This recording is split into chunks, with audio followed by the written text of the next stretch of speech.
everyone. This is Philosophy of the People, Ben Burch and Stefan Bertram, and we are so back, as they say. Ben is back in the building, back in the house, and all's well. It wasn't until I was reading your article today, Ben, that I found out the truth about the federal government shipping tens of thousands of Haitians to Springfield, wherever it was. Yeah. Because I obviously heard that, conservatives were saying blah, blah, blah, that the federal government sent all these Haitians here or whatever. I didn't immediately dismiss that because here in the UK, that is actually a thing that's done with asylum seekers, where for whatever reason they'll put like 3,000 asylum seekers in like a shit town in England.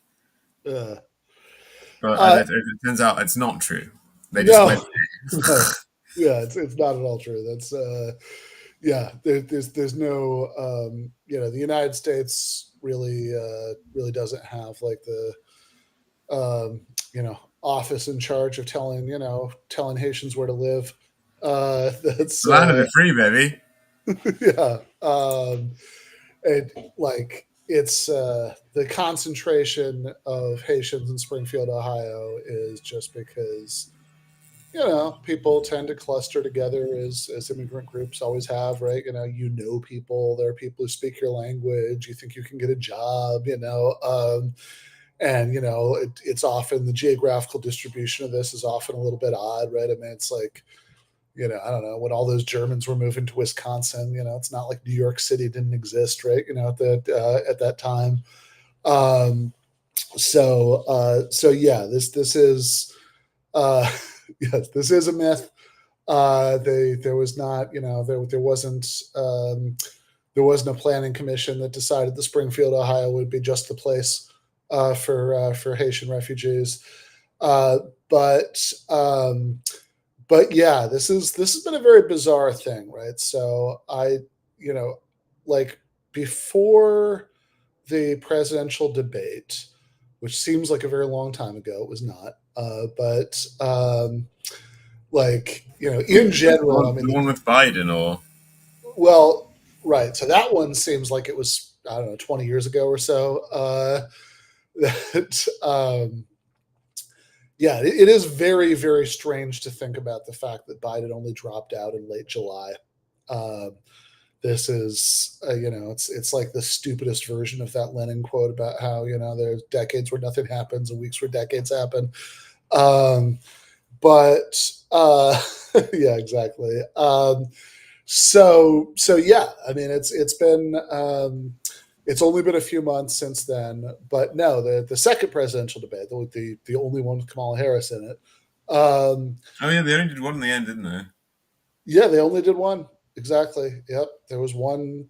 Yeah, which is yeah, it's such a bizarre election in so many ways. But in any case, yeah, between the one Biden Trump debate, the Trump almost assassination, Biden dropping out, whatever. Yeah, it's all been stupid, but it's all happened very quickly. I was gonna say, hopefully, at least it'll be over soon, but it probably won't be. It's possible. It's an interesting question. So, in fact, I think I'm going to be seeing you in person in a few days, and I am going to be on a plane to the UK for the Historical Materialism Conference while the election is happening. Right? I actually voted yesterday. I wrote in Rashida Tlaib because there's like a 0.000% chance that Donald Trump gets California's electoral vote. So, anybody who's like, if you're getting mad about that, you really need hobbies. But in any case, that, and also for all the actually important things that are on the ballot, like raising the minimum wage and letting cities do rent control and all that stuff. But yeah, so I will be in the air when we might find out who won. Question mark, question mark, question mark. It's also entirely possible that we don't know until like early January. So Um, yeah, it's been a bizarre election, but one of the most bizarre parts of it to me was this whole Haitians in Springfield thing.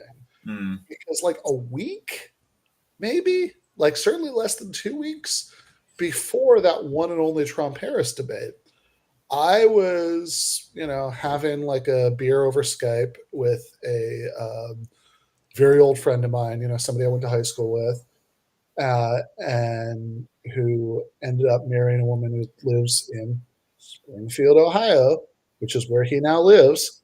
Um, and he was telling me about some of the tensions and stuff there. And he told me this thing about, oh, there's, this story about, Haitian refugees eating dogs and cats. He told me this as an example of the kind of unhinged shit that you see in comment sections on local media. Yeah, Uh, yeah. and then seeing it over the week or so since then gain national traction to the point that Donald Trump repeated it on the debate stage was, it was something. I was not expecting that in an election full of bizarre moments. That was one of them. Along with, for example, it being the Amy Therese briefly becoming an issue in the campaign, right? That's like there have been a lot of moments like that. Um, but um, but yeah, and so there was all of this discussion about this, which is really like, look, I don't I don't think we should short sell just how insanely racist and disturbing this is. Like this is kind of I really think that without hyperbole, like this is about as close to like the Passover blood libel as you're going to get in a 21st century Western democracy. Right, Um, it's obviously a trope which is being horribly abused this past year, um, for people yeah, by yeah, people who are just constantly actually spilling blood. Um, right. Yeah, blood libel now is used to mean when you like point out that we're killing people. yeah, when we are actually spilling blood and you get upset about it, that's a blood libel. Yeah. Yeah, right, exactly. It's been horrifically misused in the last year, but like, in the strict sense, this is not today, Sin. In the strict sense, I think this actually is a way better analogy to that. Yeah, yeah, no, definitely. And I mean, it was something which, like, there just didn't seem to be any substance at all, apart from kind of small town kind of competition about jobs and being undercut by new immigrants or whatever. Yeah, no, not at all. In fact, there was one point I believe that JD Vance was actually pointing to. It's like, oh look, somebody did file a police report, so there, right? And reporters looked into it, and they're like, yeah, this woman I think filed a police report because her cat was missing, and so she thought that's what had happened. And then like a day later, she found the cat in the basement. And it's the thing where, like, there are, like, new immigrant gangs, like criminal Yeah, gangs in the United States and so on. Like, there's plenty of sure. Yeah, like immigrants doing crimes, sure. but not like not where this place was. Like. No, no. I mean, look, this is, and also, I mean, the specific nature of those crimes, right? I mean, it's like there's really, uh, like they're really, I mean, outside of, I mean, I don't really know anywhere where eating cats is a thing outside of conditions of like extreme like starvation level Yeah. desperation. I mean, I guess dogs historically in like a couple of Asian countries, but like it's not not Haiti, and like and again, like yeah, I mean people who are starving will eat anything, but like nobody's starving in Springfield, Ohio, right? Like that's not gonna it's No, not gonna I'm sure they're being fed horrible, horrible corn things sure in massive quantities. yeah But no today the episode is about a white man who doesn't understand yes hypotheticals, and yes then Ben used this to kind of launch into questions of like how should we understand hypothetical statements, especially kind of, well, I guess all hypothetical statements aren't. We'll get into it, but Yeah, yeah, hypothetical yeah, yeah. statements about things which aren't true, you know. Sure. Yeah, yeah. So I'm gonna close the window. basically what happened here, the chain of events that led up to this essay is that there's this Twitter account that's was it's Finnegan's Take, I think, Mm, that um, is it's like a good account, but it posted this thing at one point that was, and I'd say it because I have no idea who. I guess I should say they. I have no idea who runs the account. Anyway, whatever. They But this person posted this thing where they basically said, like, you couldn't like actually imagining yourself, right, being a refugee seems to be like literally beyond the capacity of a lot of online right wingers now, right? Like, this is like a cognitive test that they fail, this sort of imaginative role reversal. And there's this guy, Jeremy Kauffman, who, as I understand him, he is the leading thinker of the Libertarian Party of New Hampshire. Um, they're they're Lenin or Bobavakian, if you will. he is a Wikipedia article holder. Yes. And yeah, exactly. It's actually not the first time I've written about him on the Substack, although I think I didn't realize it was him before. I just sort of I think it was just because I think he was tweeting from the Libertarian Party of New Hampshire account All right. the previous time that I wrote about him. I'm not 100% on that, but anyway, um, he he says he had this tweet. He says, anyone who says a Haitian could have been you is confused or manipulative. Haitians are born into poverty in Haiti by choices of Haitian parents. Americans are born into abundance in America by choices of American parents. Under no scenario could you have been born in Haiti. And then, okay, I think actually the Finnegan's Take thing was reply to that. And then Jeremy quote tweets the Finnegan's Take thing. So Finnegan's Take was increasingly convinced that can you conceive of yourself as been born as someone else is 100% just an IQ test that right wingers consistently fail. And Jeremy Kauffman quote tweets that to say, souls aren't randomly assigned to bodies. I am a unique product of my ancestors. There is no scenario in which me, with my brain, my personality, and my genetics, could be born in Haiti. This is an IQ test leftists fail. It is, italics, literally impossible to be born as someone else.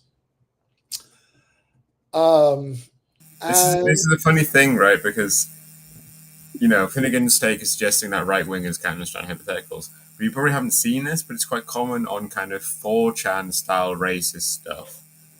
To suggest that black people can't understand hypotheticals. The classic one is you ask a black person, would they have been hungry if they hadn't ate breakfast?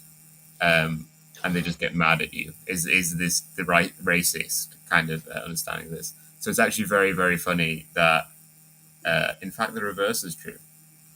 yeah, I mean, I hadn't. This is a bit of 4chan lore I wasn't aware of. I sort of knew this, but I didn't have the context for it because in all of the tweets back and forth about this, I did start to see references to something called the breakfast question, and I looked it up, Ah, and I didn't quite get that it like. So yeah, I wasn't aware that the 4chan doctrine held that black people specifically fail the breakfast question, but I did I did get the general Yeah, the yeah, general gist of it, which is that this is just like a person who doesn't understand hypotheticals be like, oh, would you be hungry if you hadn't had breakfast? But I did have breakfast, right? yeah, yeah. They just like insist. Right, right, right, right. Oh, they Exactly. say I didn't have breakfast. Right. and um, and so I mean, originally, as this was going around, I mean, this was sort of you know viral in that crane in car crashes way. Um, I kind of knew that I wanted to write something about this just because of that like delightfully stupid turn of phrase about how souls aren't randomly assigned to bodies. Because I said in here this particular tweet leaves open the tantalizing possibility that in Kaufmanite metaphysics, white American souls are non-randomly assigned to white American bodies and Haitian souls to Haitian bodies. And to be fair, in another tweet, he does seem to clarify that he's some sort of physicalist about minds and personal identity. He says, it is quite literally a nonsense question. Once you change my brain and physical makeup, I am no longer me. My self is inextricably entwined with the stuff that constitutes me. It doesn't exist without it. But, even with that, we're still left with the idea that the only two options are souls being randomly assigned to bodies, or there's no sense in which you look at the experience of someone under, very different circumstances and think, oh, that could have been me. Right. I mean, there's certainly something to what he's saying, which is obviously what we're going to get into now. That Yeah, yeah, I mean, I am kind of necessarily me. It's a frequent question that's asked on Reddit Ask Philosophy of why am I me and not someone else, which is like a technically formally sensical right, question in the English language, but a question I think once you really think about it, it is in fact nonsense because you're kind of making these two different entities of like I and me when they're in fact just self same. Like we, on some level, like to imagine that we're kind of just an animating spirit, a unique animating spirit, which is happens to be in a particular body, and we imagine ourselves having different parents, living in different places, but still being us in the sense that we would be living inside this person's head. But of right, course, actually, we are necessarily ourselves in some sense. But that, of course, doesn't mean that hypotheticals are impossible or illogical or nonsense. And presumably, this guy, when he's not fighting about Haitians, I'm sure if you went on his Twitter account, you'd find him blathering on about hypotheticals, about yeah. If what I'd been if in that Kamala scenario, Harris I wins would have and shot then all the that dogs get eaten. guy. Yeah, surely, right. I mean, if you literally couldn't navigate any hypotheticals, you'd have a really hard time like reasoning about anything, right? Ever. So you're right that I mean that there is a like if you say why am I me, right, or why wasn't I someone else, then yeah, we're veering into territory where it's like very hard to make sense of what you're even asking about there. But if you say right, like that could have been me, or that's the I could have going back to the original Kaufman tweets, that a Haitian could have been you, right? Then surely that one we can make sense of. But what I was trying to do here, right? It was mostly, other than a little bit at the beginning and the end, put the insane politics of this to one side. I mean, although just to spend a second on that, I I guess I have been really fascinated to learn in the last couple of years that like not just like okay, look, general anti-black racism is of course a thing, but that like specific anti-Haitian racism Mm. is still like a much bigger thing on the right than I kind of would have thought.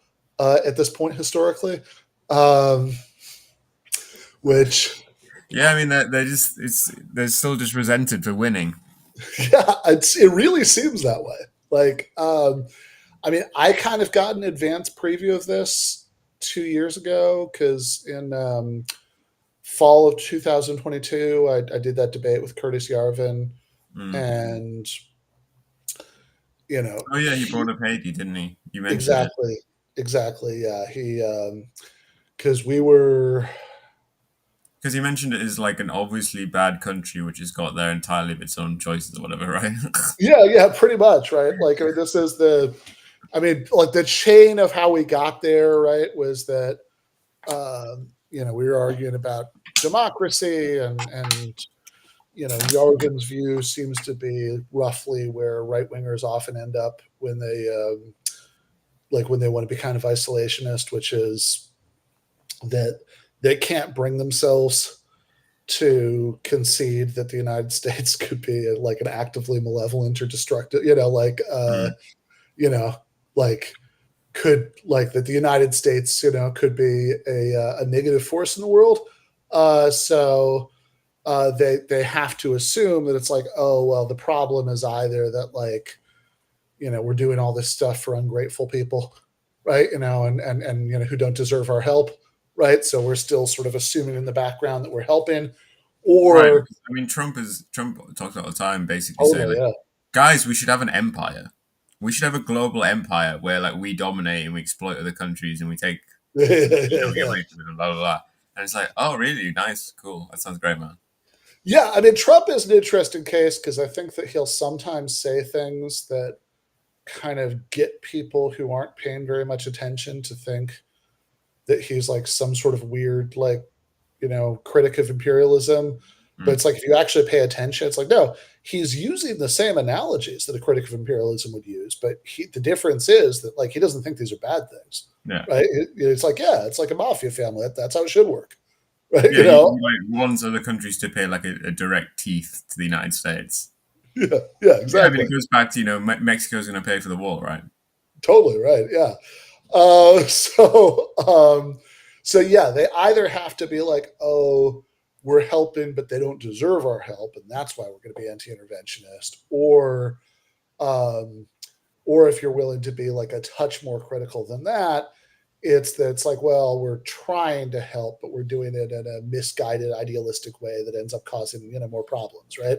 Which is actually just kind of an international affairs version of one of the like basic tropes of conservative rhetoric, right? Which is the futility thesis that Mm. like anything you try to do to help people always ends up just making things worse. And from the was the Hirschman, the rhetoric of reaction. So Yarvin was kind of doing that second one. And it's like, oh well, look, the United States has been trying to promote democracy around the world, and that's just that's led to bad results. And I made the basic point you'd expect me to make that I don't actually think that the United States has been promoting democracy everywhere. I mean, sometimes conjecturally, right?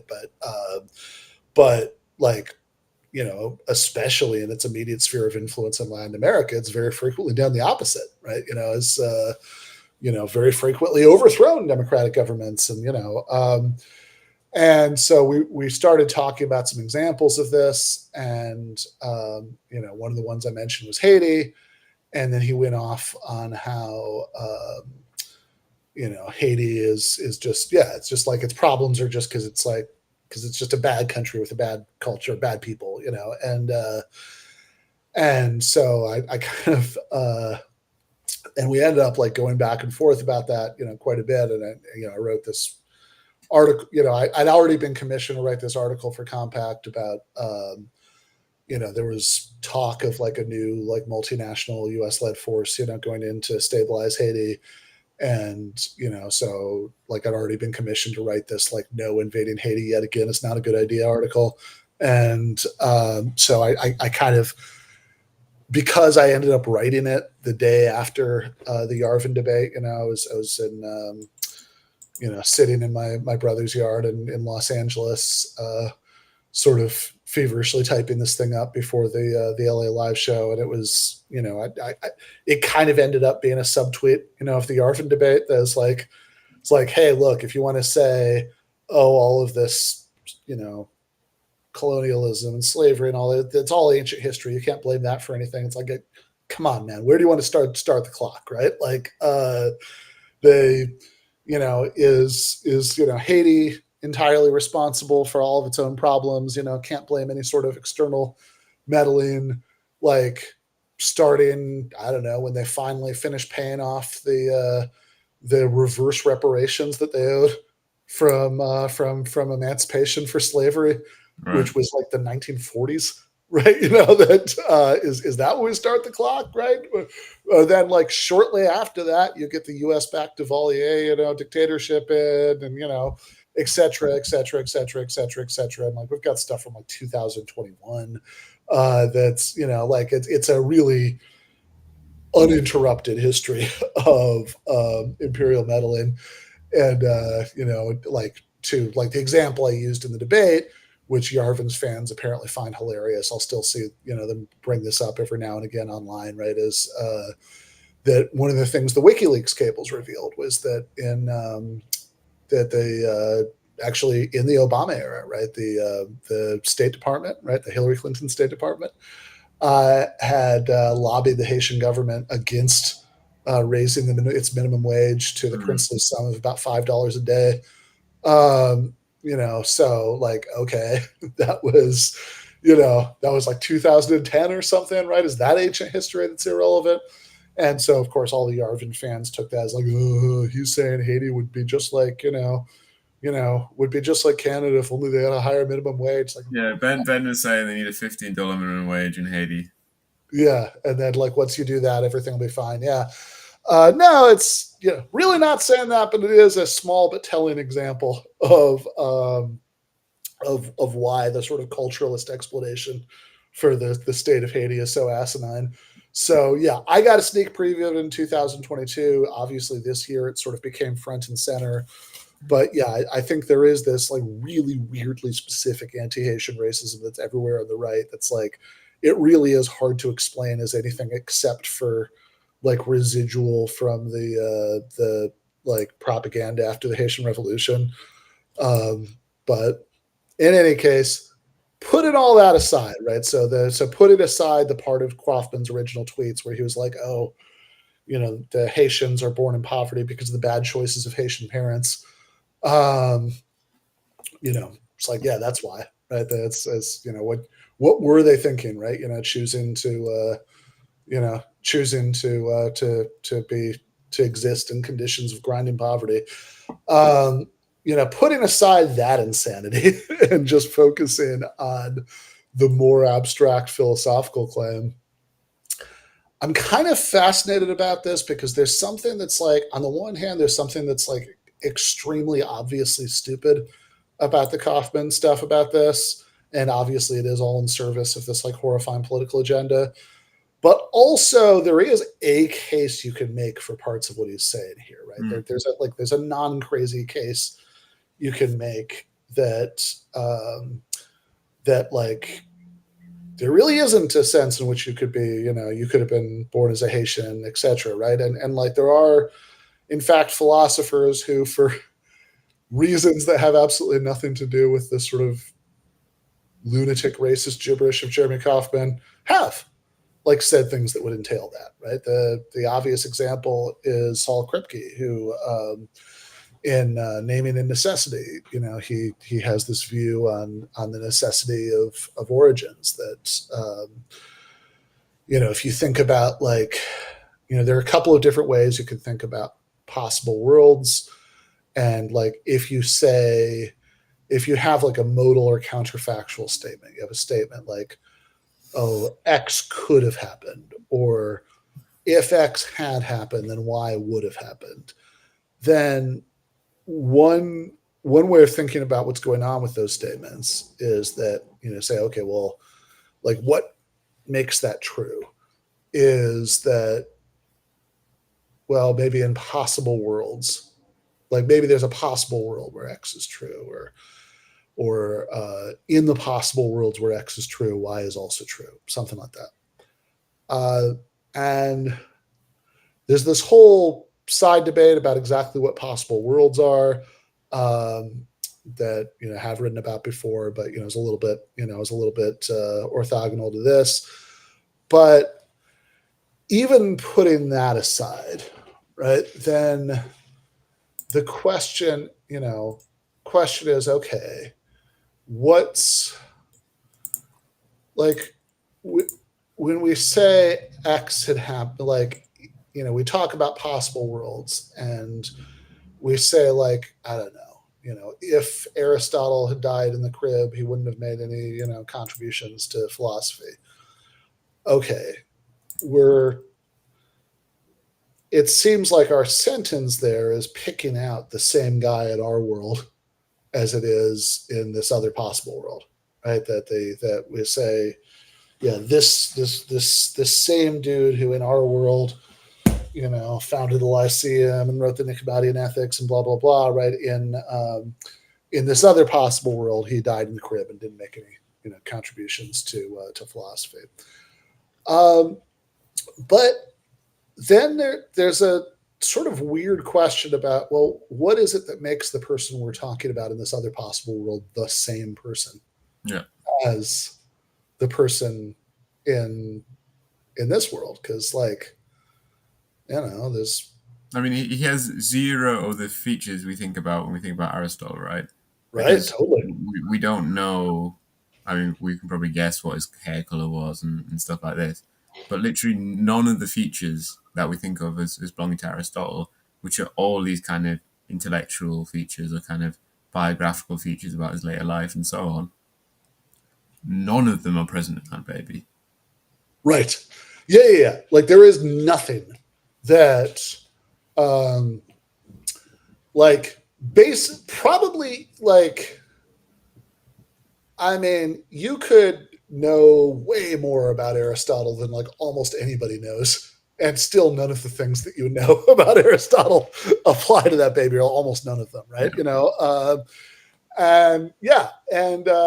And so, Kripke's intuition about this is that, like, it should be possible to refer to people, like, reference shouldn't depend on kind of knowledge of facts about the person, right? We should be able to refer to people without knowing stuff about them. So that, like, if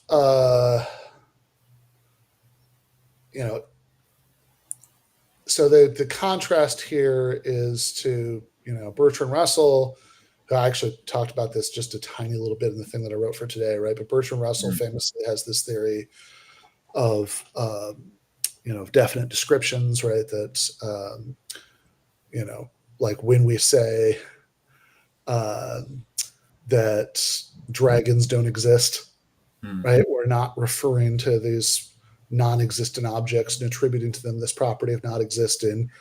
We're saying, we're referring to everything. We're saying, out of all the stuff that exists, none of those things are flying, fire-breathing reptiles or whatever, right? There's some description we have in mind. We're saying none of them match the description. And then you could say, what about, like, proper names, right? And, say, like, Santa Claus doesn't exist. I was going to say Smaug. Smaug, that's good. Let's stick with dragons. I like it. Smaug doesn't exist, right? And so how can we apply this? And Russell's way of applying it is to say, well, maybe names are just kind of disguised definite descriptions that, what I mean when I say Smaug is, the dragon in Middle Earth who is, hoarded all of the dwarves, whatever. I don't know. It's been too long since I read any of this. But, like, there's some such description that we have in mind, right? And we're saying that, like, none of the things that exist match that description. But Kripke doesn't like that. Kripke thinks, no. we should be able to refer to people even if we know nothing about them, right? Like we he thinks we clearly do refer to people, even if we know nothing about them, right? So I've been trying to think of what an example you might give for that in the past minute. I haven't sure, managed to come with any. sure, yeah. So one of the most fun examples he gives is Goodell, the and Goodell. I don't know how do you say that. He Godel? Sure. Okay. So Gödel, if if you go out into the street and ask 1,000 people, what they know about Gödel, then 995 of them will say nothing, and the five who do know will say the incompleteness theorem. Right? That's the and so Kripke says, hold on. Well, what if it turns out that Gödel actually stole the incompleteness theorem from some forgotten person named Schmidt. And so now when we have, because look, if we have any description in mind, typically it's the discoverer of the incompleteness theorem, right? So if you take the sentence, Gödel was the discoverer of the incompleteness theorem, then Kripke points out that if you go with the definite descriptions theory, you get the wrong result here, right? Because intuitively, what this sentence should be is a false sentence about Gödel, right? In this scenario, that's like, oh no, it turns out that's not true. He didn't discover it, right? But if you go with the description theory, this turns out to be a tautological sentence about Schmidt, right? Because what we're saying is the discoverer of the incompleteness theorem discovered the incompleteness theorem. So that's the sort of example that's motivating Kripke. And so there's a parallel thing here, and I guess we should say the two basic views about what possible worlds are. They not the only ones, but the two big ones are either the Kripke sort of view, which we can call the sane view for short, which says that that a possible world is like a maximal consistent set of propositions. In other words, all we're saying when we use the phrase possible world is it's just an infinite series of answers to the question, well, is this true? Is that true? Is this true? Is that true? Right? And so all a possible world is just like a total way that the world could have been. Right? As opposed to the David Lewis kind of view, which is that no, possible worlds actually have spatio-temporal reality in some way, but also they're causally inaccessible from ours. So this isn't even it's not even sort of physicist idea of the multiverse or whatever. It's much more confusing than that. And Lewis has his own interesting reasons for thinking that, but he famously says that he can refute every argument against it except for the incredulous stare when he says it. But because Lewis has this view, Lewis thinks that when we say, oh, Aristotle could have done this or that, or I don't know. John Bonham could have lived long enough for there to be a Zeppelin 5 or whatever, right? Then, well, we're, because that's what we're saying is in the closest possible worlds where, Bonham lived long enough, there would have been a Zeppelin 5. The idea is therefore that, John Bonham, that name picks out whatever the closest counterpart is in that world to R Bonham. Yeah. And so it's but Kripke wants to be like, no. It refers to the same guy, right? It's like I don't care, it's not relevant what some other guy who's very, very similar does, right? When I say Aristotle could have died in his crib, I mean Aristotle. Right? Not some very Aristotle-like person, right? Like, it's not relevant to the truth of that statement whether some other person could have done it, right? It's Aristotle. But then you say, oh, okay, but what makes that Aristotle and our Aristotle the same guy? And it can't be, as you say, it can't be any of the kind of famous things about him, because none Yeah. of those would be true, right? And Yeah, I so, mean, it's just kind of like a hypothetical trajectory to these other things, but clearly in that world or that person, that wasn't going to happen.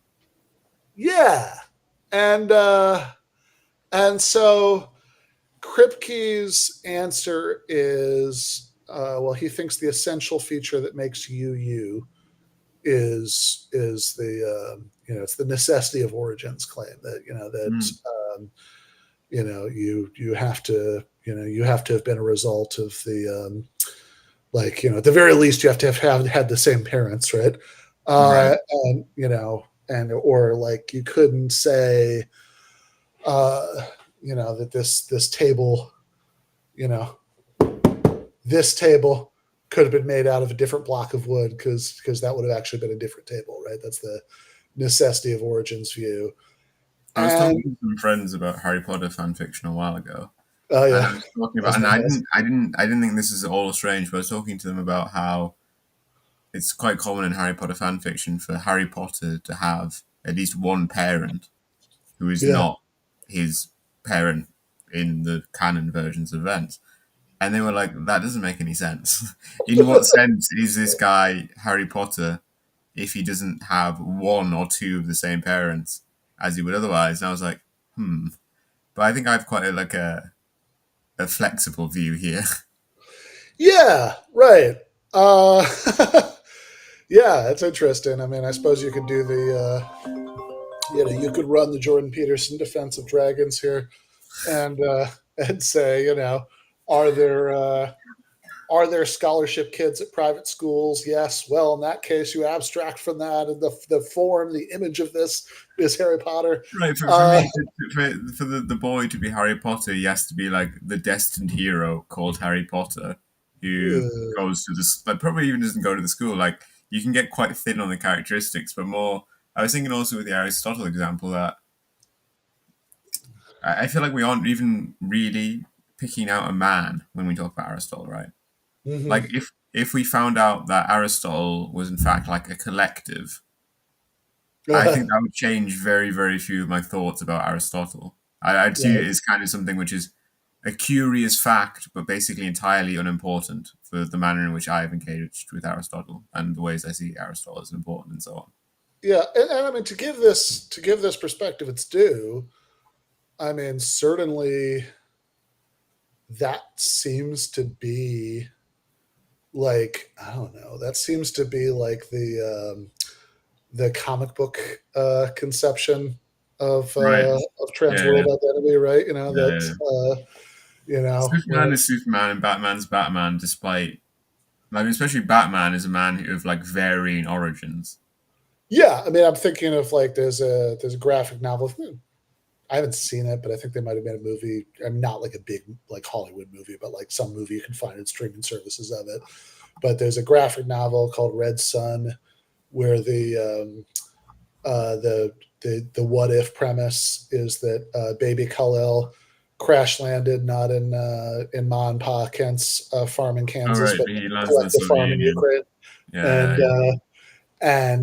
Yeah, in I mean, there, like there is a Batman character, but like it's like a Russian guy, right? Because it's like I think part right. of his origin story is this like parents were like murdered dissidents or Yeah, I something. mean, there's a very big idea in comic books and other things to have a character remain the same while changing their origin story, which Right. presumably for Kripke would be like, what the fuck, bro?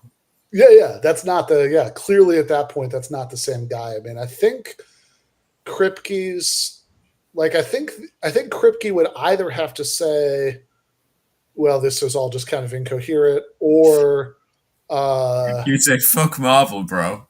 yeah, yeah. So if for whatever reason Kripke was concerned to make his views consistent with the metaphysics of Marvel Comics, then Or I Harry think Potter fan fiction. or Harry Potter fan fiction.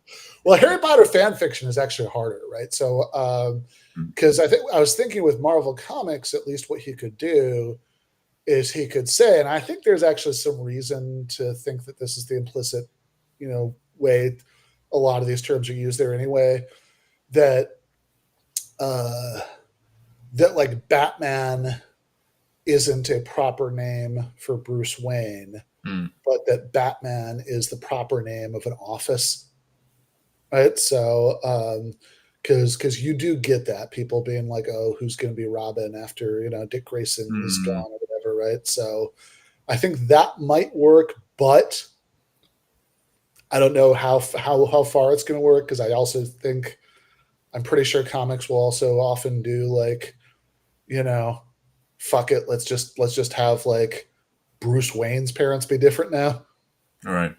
right? So I don't know, but yeah. So I think that I have to say,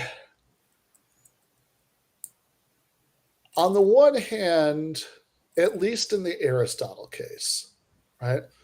And I don't know, maybe introducing the concept of fictional characters We uh, made things much harder for ourselves.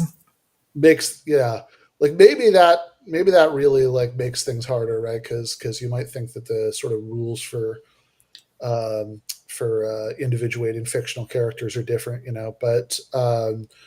but certainly sticking with real people, I would say that on the Aristotle case, I do have the intuition that Kripke wants me to have, right? I'd say no. Even if like you know our Aristotle, died in the crib, and then they then some other guy, you know, like just coincidentally happened to do all the things that our Aristotle did, right? Mm. They would say, yeah, in this other world, Aristotle, like Aristotle died in his crib, but there's this other guy who they're talking about, and when they say it, who's incredibly similar, right? It's like there's this classic example about water on dual Earth, right? Imagine a world where this dual Earth that's like exactly like it in every way, except for like there's this clear liquid substance that they drink and bathe in, that is not actually H2O, and Yeah. that they refer to as water, right? And so the question is, well, does water have a different composition in this universe, or what they're or does water not exist in this Right. universe, right? And yeah, I think on the Aristotle Wait, example, wait. Can you remind me which position Kripke takes on the water? right? So On I think XYZ, whatever it's called. sure. So I think that Kripke would have to say no. I think Kripke does say it, right. Like, I mean, I think this. I think the example is not from Kripke. I think it's from Putnam, but Yeah, it's Putnam. yeah, but I think given Kripke's views, he has to say that they don't have water in that universe, right? Right, because to me that seems wildly unintuitive. Like, obviously they're drinking water. uh, uh, so Andrew, I couldn't tell you. Sorry. If you can, if there's a way to Now, solve that question you by are a podcast viewer. You will be turned into a small beetle, the most honorable position in the world. yes, there's everybody. Yes, everybody who spends their time listening to podcasts gets the people who make podcasts. I don't even want to think about what they're reincarnated as, but Yeah, no, they podcast listeners get to be shiny beetles, while we get to be not shiny beetles. yes, exactly. Yeah, right. So, and I guess like some of the Kripke examples, right? Certainly Goodell Schmidt, Aristotle.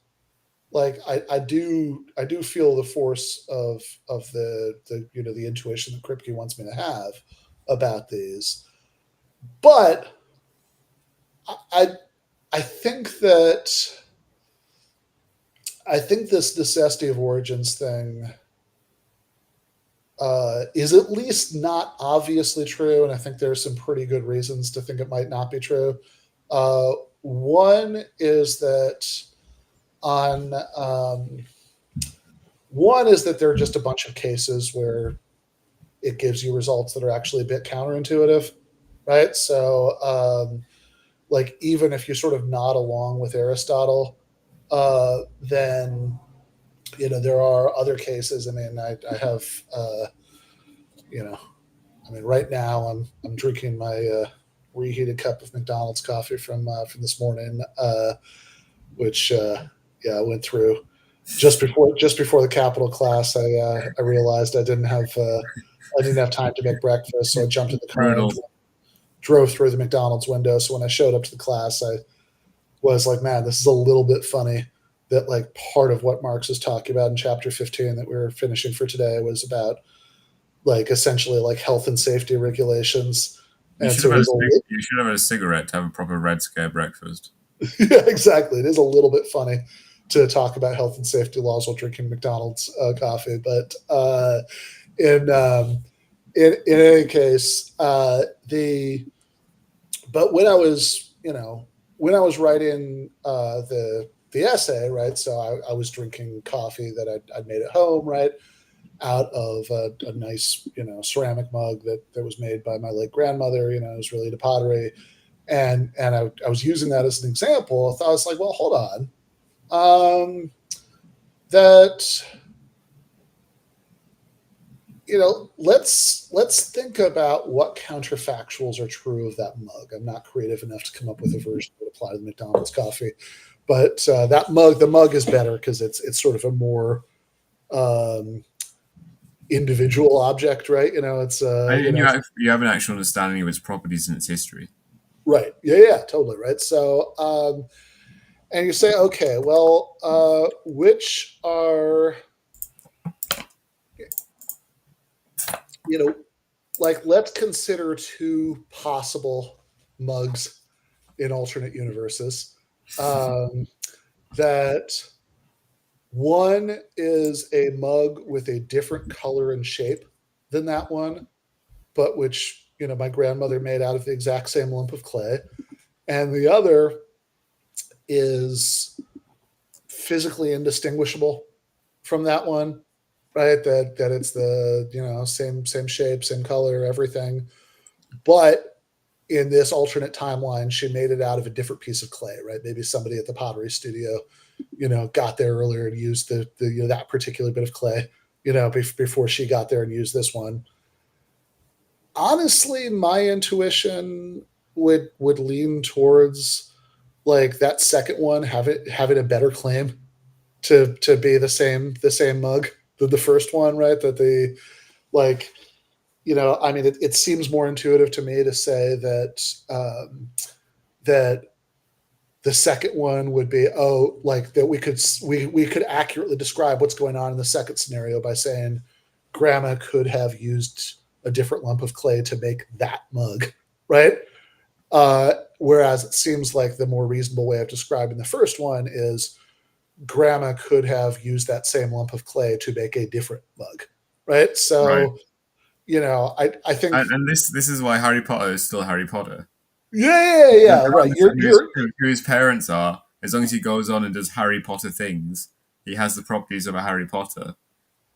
yeah, right, yeah. So your take on Harry Potter, which is interesting too, because that also kind of seems right for Harry Potter, but it doesn't really seem right for Aristotle. So I have no idea. But anyway, Mm. they have again, I suspect that there's something having to do with how we think about fictional characters that might be getting in the way here. Um, Well, I but think it's a thing of like with real people, we're like, a character, he can have whatever origin we want about him. We can just change it in a line, right? We can just say, oh, he yeah, actually was born to him and him and him and him and him and him. And it doesn't actually matter because all the properties come about like actually in the story. Well, right. actually, for real people, our origins do matter for how we become. Yeah, I think that's right. And so that's the first problem, right? That like there are when I start thinking about these other examples, the necessity of origins claim just doesn't really track my reactions to the cases. And then even the kind of example that we brought up earlier to motivate necessity of origins, um, like I think we can tweak it slightly to create some real problems with that view. Because like what if it was just okay? Um, let's say that The guy who, we're just assuming that, the alternate timeline we're considering is like event for event, atom for atom, identical to ours, right up until Aristotle dies in the crib, and then they diverge.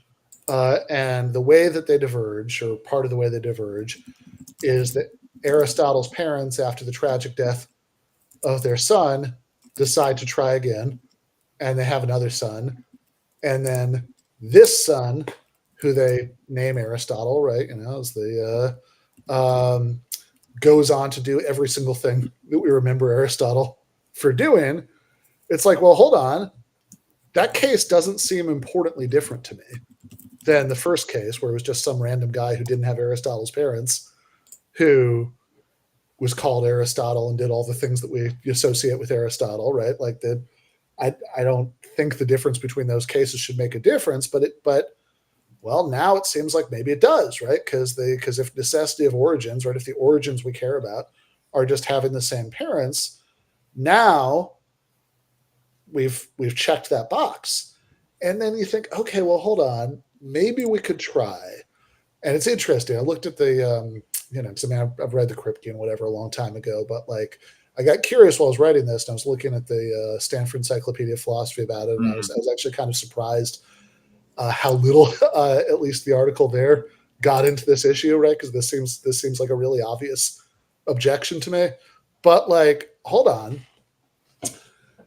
you know, I think I think a natural move that you could make to defend the necessity of origins view against this would be to say, well, maybe it's not just the same parents; it has to be like the same sperm and egg, right?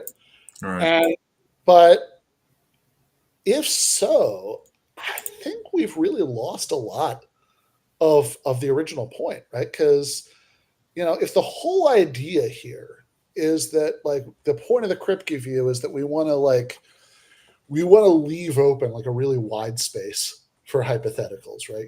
We want to have like tons of room for different counterfactual scenarios playing out.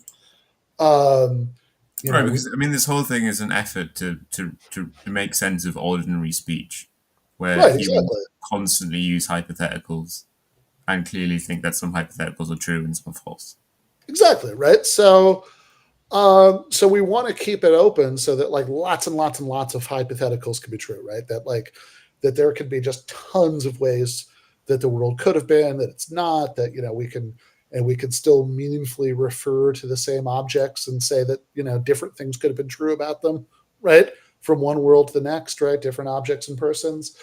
Um, okay, but if it needs to be the same sperm egg pairing, then it really seems like we've reduced ourselves to a really suffocatingly narrow range of counterfactuals that are still allowed here. Because I mean, just crassly, his parents had fucked 5 minutes or 5 minutes earlier or later than they did, and it would not have been the same sperm egg pairing, right? Yeah, So it's like, I mean, it's just every detail of the act of conception is going to have to be exactly the same. And so it seems like when you start thinking about the kind of hypothetical statements that we want to make room for intuitively, right? That it's like, well, if maybe if my parents had been in a war zone when they were blah blah blah, then I would have blah blah blah. It's like, well, no, because like if we start fiddling with the conditions the least little bit, given necessity of origins meaning same sperm egg parent, then that's not you, right? So, oh, right. I Like think, in the 1880s, half of my family moved to the United States, half moved from Ireland to England, and it seems in some way it's sensible for me to ask, well, what if the man that I'm descended on chose the other way, uh, even though obviously there almost certainly wouldn't be anything like me that existed, you know. yeah. Um, I mean, again, it just really, And I also want to say, I think this is one of those questions of which there are many, where people who are first starting to think about it will sometimes just like very quickly give up and gravitate towards some like really extreme view, like the same way that when we were talking about aesthetics, film, that's like people, it's like, yeah, sometimes like, students who are just starting to think about it be like, oh, maybe there's just is nothing to aesthetic quality beyond like personal taste, right? That's it, right? Yeah, I mean, the combo between anything goes and nothing goes. Yeah, exactly, right. It's like I think it could be tempting when people first start thinking about that, be like, oh, maybe like counterfactuals are all false, but it's like, man, just take a deep breath and think about this a little bit, right? Like that, you know, you would not be able to cognitively navigate anything, right? If you were truly incapable of thinking about counterfactuals, right? That like, oh yeah, I did this, so this happened. If I had done that, that happened, right? If this person does what I want them to, then no, this will happen. If they don't do it, this, like it sort of, it can kind of sound very I don't know, like sort of very based and very wise, maybe at the same time. Say it's like, it's like none of this is it's like, well, this is what happened. So, it's like it's actually like these are just all false or whatever. But it's like that this would really be a deeply crazy view, right? To say that like all counterfactual statements are false, right? That the it's like, oh, why did you leave the back door open? The cat got out, like they still be safe if you close the door. It's like, what are you talking about? I don't understand. Right? That's like, you're Yeah, appealing to, you get a fucking slap. yeah, yeah. I don't, what's the, there seems to be an if there, and I don't believe in those. So Yeah, yeah, I'm a determinist. Everything that happens had to necessarily happen. So yeah, exactly. So yeah, you don't want the modals to collapse on you. yeah, right, right, totally, right. So I think that this whole view, uh, sorry, according to so I think that like what Kaufman is assuming seems to be some really strong version of the necessity of origins claim.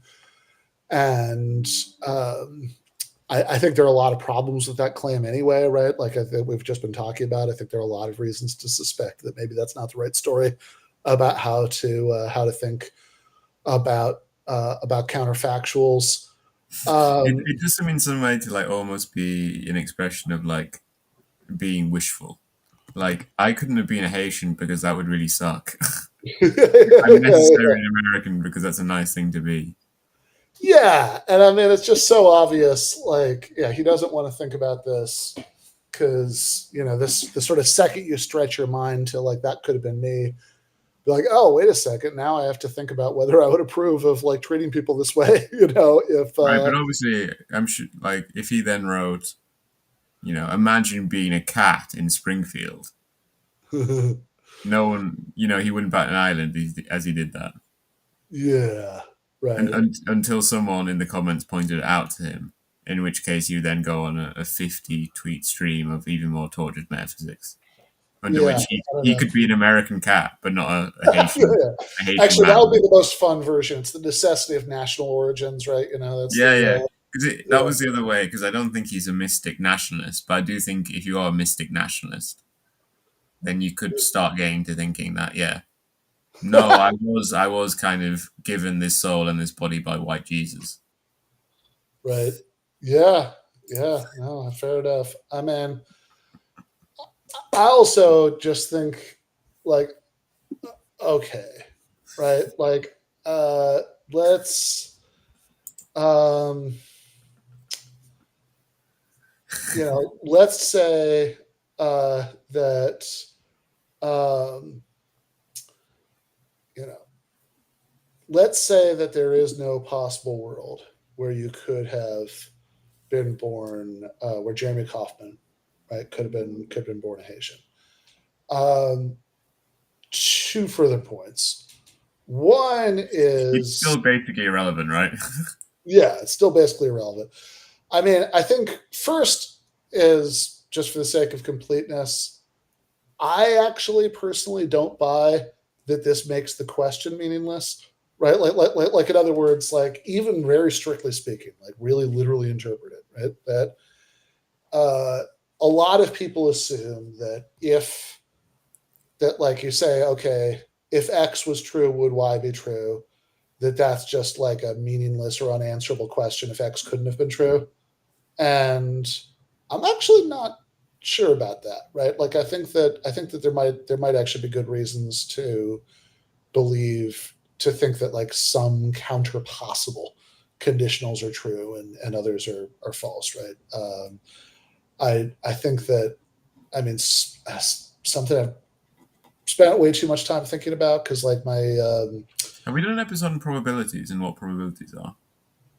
we haven't, but yeah, we certainly could. But yeah, I mean, I mean, way back when, right? My dissertation was about logic and the liar paradox, and do we have to reject classical logic to make sense of what's going on here and all that. And it seems to me that just about everybody, when they're reasoning about this, like no matter how logically orthodox their ultimate conclusions are, will say things like, okay, you take a liar sentence, right? What I am saying right now is not true. Just about everybody will will say things like, let's call that sentence L, right? Just about everybody will say things like, if L is true, it's not true, Yeah. right? So we can't say that L is not true because then it is true, right? That so like they're making, seems to me, these hypothetical statements that I like seem like counter possibles, right? That's like, yeah, it's obviously impossible for L to be true because that'd be a logical contradiction.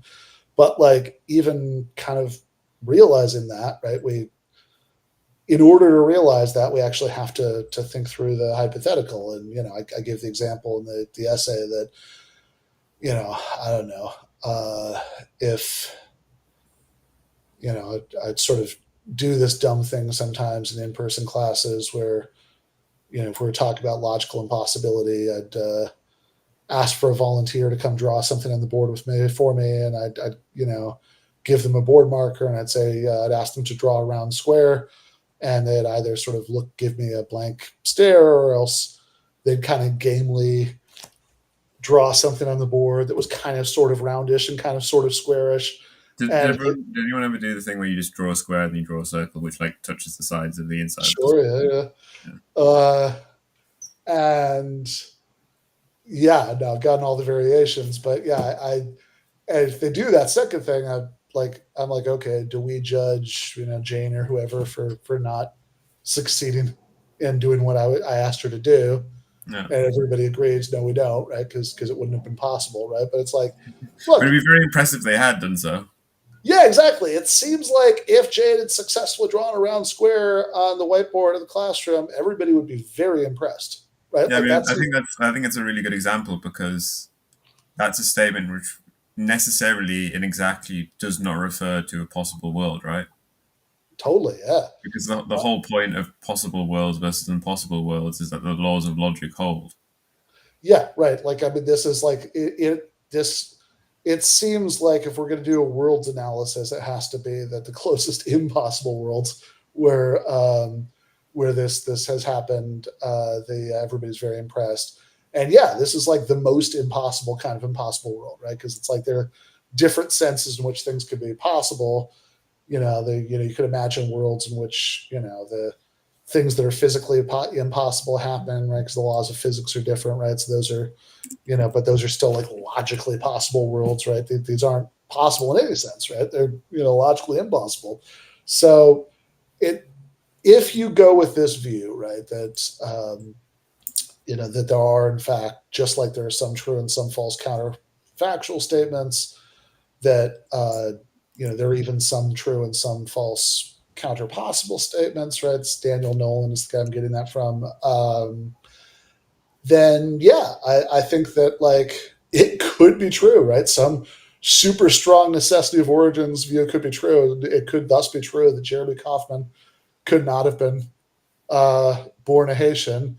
And nevertheless, all sorts of interesting counterfactual statements of the form if Jeremy had been born a Haitian then, right, could still be true, right?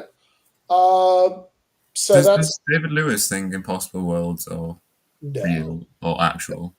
David Can't remember Lewis which one. does not, right? Like, because yeah, he kind of can't. And this is one of the things that like people.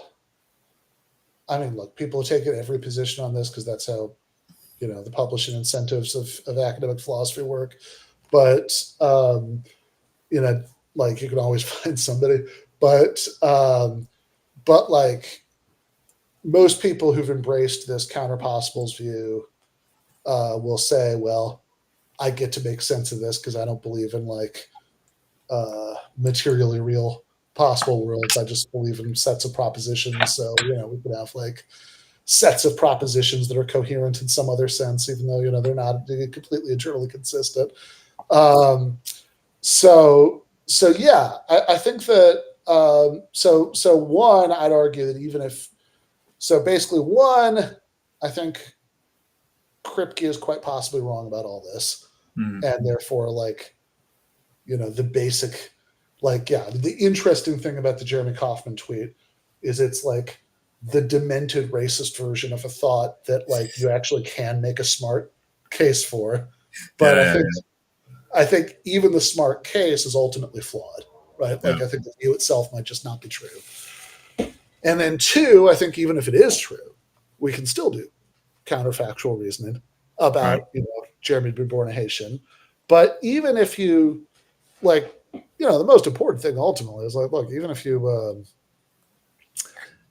you agree with Kripke about the necessity of origins, you disagree with Nolan and me, right, about counterpossibles, um, like that just all that tells me is that we probably need to do quite a bit of paraphrasing to figure out what we mean when we say, right, that could have been, born a Haitian, etc. Because it would still be crazy to say that there's no sense in which that's true, right? I mean, like, and I really think that the sort of Finnegan's take view is just pretty, is just pretty like strictly accurate. I guess I wouldn't have said IQ, but like but there's some kind of like really there's some kind of really fundamental defect of normative reasoning going on here, right? Because if like we say clearly what people are getting at when they say that could have been me or whatever is like the difference between my life or Jeremy's life and the life of a Haitian refugee isn't anything that's under my or Jeremy's control, right? We were born in better circumstances, but that has nothing to do with any choice that we made, right? And it seems to me that like that kind of conceptual breakthrough, which is normally expressed through counterfactual statements. If you want to be difficult about all of this, you can argue that like maybe we shouldn't take them quite literally, but the sort of basic conceptual breakthrough here is one that it's like when I say moral reasoning, I don't mean like the kind of moral reasoning that involves like reading a bunch of Immanuel Kant and John Stuart Mill and like thinking about that, right? I mean like the kind of moral reasoning that we're slightly disturbed if a reasonably cognitive standard 12-year-old can't do. Yeah, I was Uh, going to say something that we're impressed when 4-year-olds start doing it. yeah, we're impressed when 4-year-olds start doing it, and if you get to be 12 and you still can't, we're like, ooh, okay, Yeah, it's a little worrying, right? Like this is, I mean, because yeah, you think about like I don't know, like the Kohlberg stages of moral development, and I know there are various criticisms of that, and reasons to think that might not be totally right, but like I think something kind of in the neighborhood of that has got to be right, right? Like that, certainly anybody spent enough time around little kids, right? It's like this, it's definitely capturing something. And which says, right, a very small child might start out being motivated to act properly, pretty much just by a desire, not to be punished, or to please mom and dad, and as they cognitively and emotionally develop, they get to a point where they can think a little bit more abstractly about rules, right? That's like, okay, it's not just that, like, I think I'm going to be punished if I do this specific thing, or I think mom and dad are going to be happy, if I, like whatever. It's like, oh, there's just this general rule that I'm supposed to be following, and then you know, with any luck, all goes well in the development of their capacities. Eventually, they'll get to the point about where it's not just like they have a received rule and they just blindly apply it, but that they can actually like do a bit of reasoning on their own about like what's right. So it's like, if you're not like, if you encounter a novel situation, you're not like a robot in a 1950s science fiction drama whose programming doesn't apply, right? That you can actually like think it through on your own. It's like, okay, well, what would the right thing to do be given the situation? It's like, I don't know how you're supposed to do that if you can't do some like basic imaginative role reversal, right? That's like, oh, I'm picturing myself being in the circumstances that they're in, and me being in the circumstances that I'm in. And, like if that's a bridge too far, then I don't know how you get to that normal 12-year-old kind of stage of moral reasoning. But then again, maybe that explains a lot about the worldview of the Libertarian Party of New Hampshire. I mean, it clearly shows why they aren't Rawlsians, because they're like, behind a veil? I've never been behind a veil. I'm American. we don't wear veils. You're not going to be here next week? I am not going to be here next week. I'm going to be in. I'm exactly, yes. It's very confusing. Yeah, it's very confusing. Yes, I will be there next week. Yeah, I'll be. Yeah, because I think the event. Because I think the panel that I'm doing with Matt and Mary on historical materialism is like Sunday afternoon, and with any luck, people will be like. Yeah, Ben will be 3 beers deep by 9 p.m. I would really hope so. It'd be very disappointing if I wasn't. But this week, I was going to discuss if we are morally obligated to vote for Mussolini if he's running against Hitler. Pass. And I didn't do that because Ben is sick to the teeth of such discussions. And yeah, obviously, basically, I did. I did actually break my fast the other day, and on the when I did the Instagram stream, I did I did talk about the election a little bit, but like I think we're literally not even going to talk about it really on the episode tomorrow, because it's like I even though I'm sure the algorithm will punish us for it, because it's like the night before the election, and that's all anybody's going to want to hear about. But it's like, I don't know, man. Is there really anything else to say? I kind of. Ben, is Trump bad? Yes. Many are saying this. Yeah, many are saying it more and more. Yeah. But yeah, I was thinking. I really like, by the way, that there's like a whole contingent of American liberals who've convinced themselves that the problem is that the media hasn't told people enough that Trump is bad. I saw Stephen King or whatever post a thing being like, I can't believe it didn't end here. Referencing, I think, in 2016, where Trump like made fun of a disabled guy by going like this or whatever, like imitating his fucked up hands or whatever. And it's like, do you believe that, or are you just saying things? I mean, I don't know, man.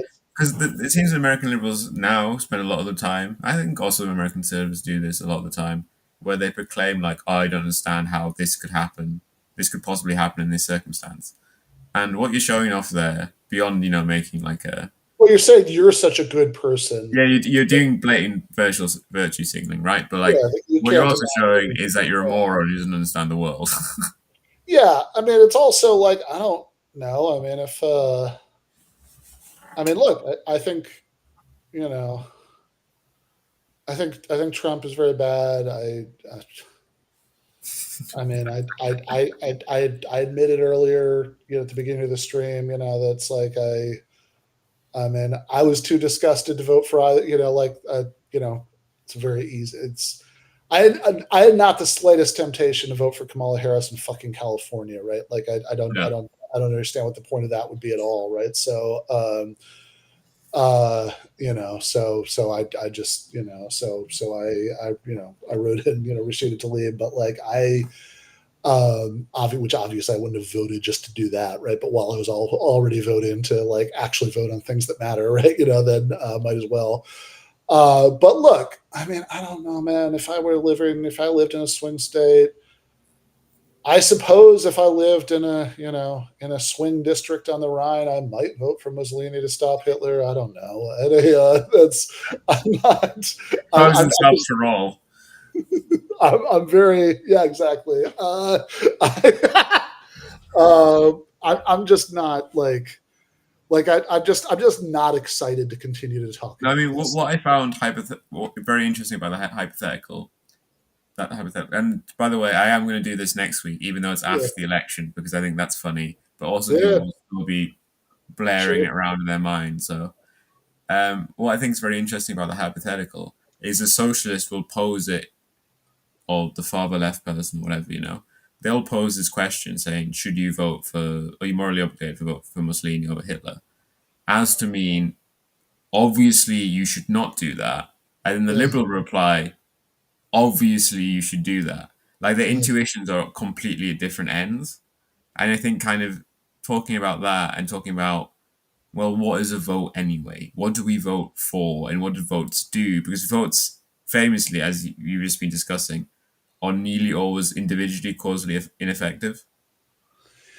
Yeah, because there's a whole collective action problem here.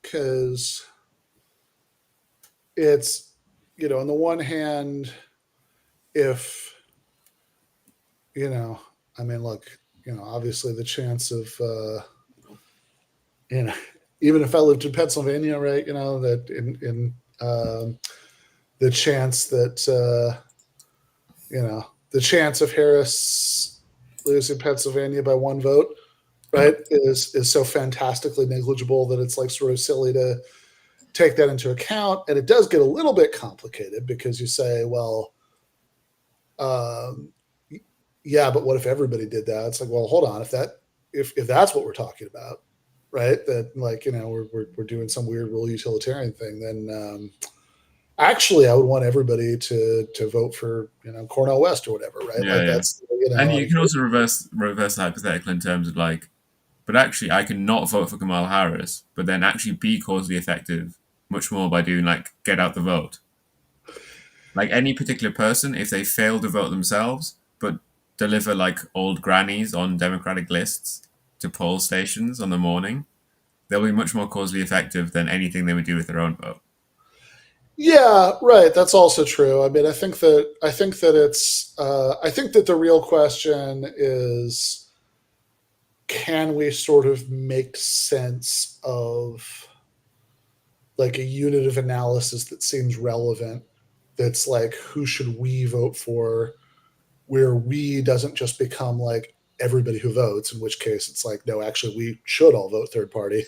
Oh But no, we're doing hypotheticals. yeah, but rather but it's still a we. It's still not just I, right? No. It's like it's something like it's something like who should like the left set to the extent that we have such a thing here, right? Who should they vote for, right? That No. there's like not enough of us to make Cornell West or Jill Stein or whoever president, but there might be enough of us, right, to to tip it in Michigan or Pennsylvania. And I suppose I do assume, like, I suppose that is about the framework that I use when I'm thinking about this, which might be a little bit arbitrary, but I mean, that's what seems natural to me. But also, I think that really dwelling on that thought is why, like, I think helps to see why it's a bit of a mistake to over moralize this in either direction, right? Because Yeah, like, I think if anyone wants some actual advice from me, is vote for whoever you want, but kind of refuse the moral blackmail that your vote is like the decider between you being good and evil. yeah, right. That like because there are versions of this from both ends, right? There's the oh my god, how could you vote for Jill Stein? You're enabling fascism. Uh, It's and then there, incredible, like the zero tolerance that American liberals have for third party voting. oh my god, yeah.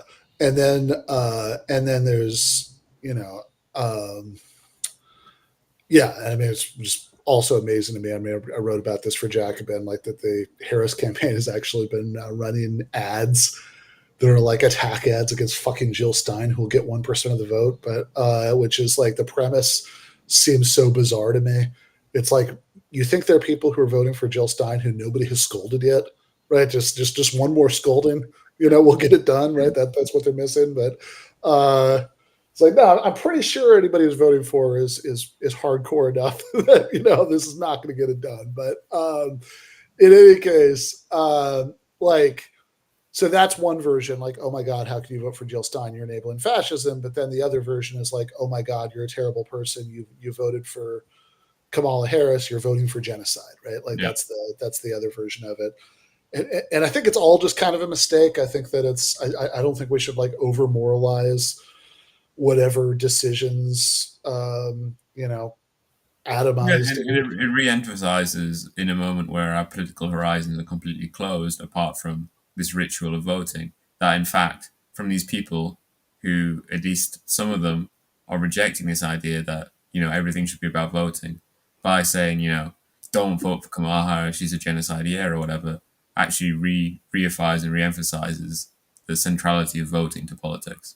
Yeah, right, totally, right. Like it's just look, I think it would be a slightly different situation if we had like, a mass party that could make some sort of collective decision Yeah, about and then we should just all do what we're told. yeah, that unironically is kind of my view on that, yeah, Yeah, but like, that you should, exercise exercise collective power, as that like you should serve the exercise of collective power, but yeah, right, like so it's like yeah, if it's like the yeah, I mean sure, but like since we don't have one of those right, like yeah, I think that whatever kind of decision atomized individual voters make on the basis of the miserable choices our stupid half democratic system leaves them is just like yeah, I think it's just the wrong thing to emphasize in that way, and I think sort of trying to moralize it in that way I think is just kind of a mistake in either direction. I think that like I could like give people advice yeah. about what I would do, right, but I don't really want to like, but I think like denouncing people for like navigating that differently is just kind of silly, right? Like I'm not I'm extremely uninterested in that, and I also just think that it's like I don't know. I think that people like yeah. I mean, I live in California, so I mean, it's kind of made like a impotent moral gesture, right? Which is also all I would be doing if I'd voted for Kamala Harris in Yeah. California. Right, it would just be that would just be an impotent moral gesture I don't agree with, right? But so at least in this case, I was making one that I do agree with. But in cases where like there's some relevant category of voters like me who could make a difference, like yeah, I think there are like tactical reasons to in the terms of your analogy, pull the lever for Mussolini, but the he might be he might be less likely to actually kill you, than Hitler. You'll Yeah, I mean, I didn't mean to force you into talk about the election. I just want to announce it to the audience. But then we had a good yeah, chat. no, fair enough. Yeah, I actually I got sucked in because I actually started to get interested in thinking this through. But I think, yeah, of all kind of fuck, would I vote for Mussolini? I don't know, but that's gonna get clipped. Just those 3 seconds. Um, yeah, yeah. Okay. Well, looking forward to that. I will not be there, but I'm gonna see you on Friday, right? Yes. Yes. So Matt McManus and I are going to be doing an event at Goldsmiths in London on Friday afternoon. It's like, what is it, like socialism in the 21st century or something? I don't know. Sometime between now and Friday, I'll figure out what I'm supposed to be talking about. And then, Goldsmiths, right? what's that? Is it Goldsmiths, right? Yeah, exactly. Yep. So I will see you there. And then on Sunday, have fun, as I understand it, retroactively whipping the vote for Mussolini, and I and I will be back. I will make sure. Let's see. Let's think about this. This is 17th. I'll be very jet lagged, but it'll be the early afternoon. I think it'll be fine, right? I'll be back for one of these in 2 weeks. Great. Bye, everyone. Good luck in your election.